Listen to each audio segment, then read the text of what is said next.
അത് പ്രതിപക്ഷ നേതാവ് വി ഡി സതീശൻ ആധികാരികമായി പറഞ്ഞു താങ്കൾ ബി.ജെ.പിയിലേക്കും പോയി എന്നുള്ളതാണ്. ബി.ജെ.പിയിലേക്ക് സ്ഥാനാർത്ഥം തേടിപ്പോയി, അവിടെ നിഷേധിക്കപ്പെട്ടു. അതിൽ എന്തെങ്കിലും വസ്തുതയുണ്ട്? ഈശ്വര, ഓരോന്നോരോന്നായി പുറത്തേക്ക് വന്നോണ്ടിരിക്കുകയാണല്ലോ. അദ്ദേഹം ആധികാരികമായി പറയുന്നത് അദ്ദേഹത്തിൻ്റെതായിട്ടുള്ള ചില അനുമാനങ്ങളായിരിക്കുമല്ലോ. അദ്ദേഹത്തിന്റെ സ്വഭാവത്തിന്റെ വ്യക്തതയിൽ അദ്ദേഹം പറയുന്നതാണ്. അങ്ങനെ അദ്ദേഹം ശ്രമിക്കുമായിരിക്കും, കോൺഗ്രസ്സുകാർ ശ്രമിക്കുമായിരിക്കും. എങ്ങനെയുണ്ട് എന്റെ ബുദ്ധി? കൊണ്ടുപോയി ഉപ്പിലിട്ട് വയ്ക്കും. വേണമെങ്കിൽ സരിന് ഇടതുപക്ഷം എടുത്തോട്ടെ, പക്ഷെ ഇടതുപക്ഷം മനസ്സിലാക്കണം ഞങ്ങളടുത്ത് വന്ന് ഞങ്ങൾ നിരാകരിച്ച വ്യക്തിയാണ് സരിൻ എന്ന് വി. മുരളീധരൻ പറയുന്നു.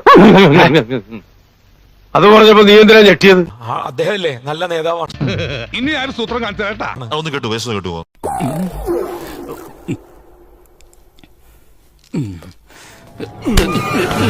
സരിൻ ബി.ജെ.പിയുടെ നേതാക്കന്മാരുമായി ബന്ധപ്പെട്ടിരുന്നു എന്നുള്ളത് ഒരു യാഥാർത്ഥ്യമാണ്.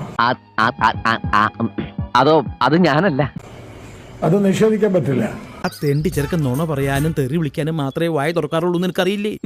ഇല്ലായിരുന്നു, പക്ഷെ എനിക്കിപ്പോ മനസ്സിലായി.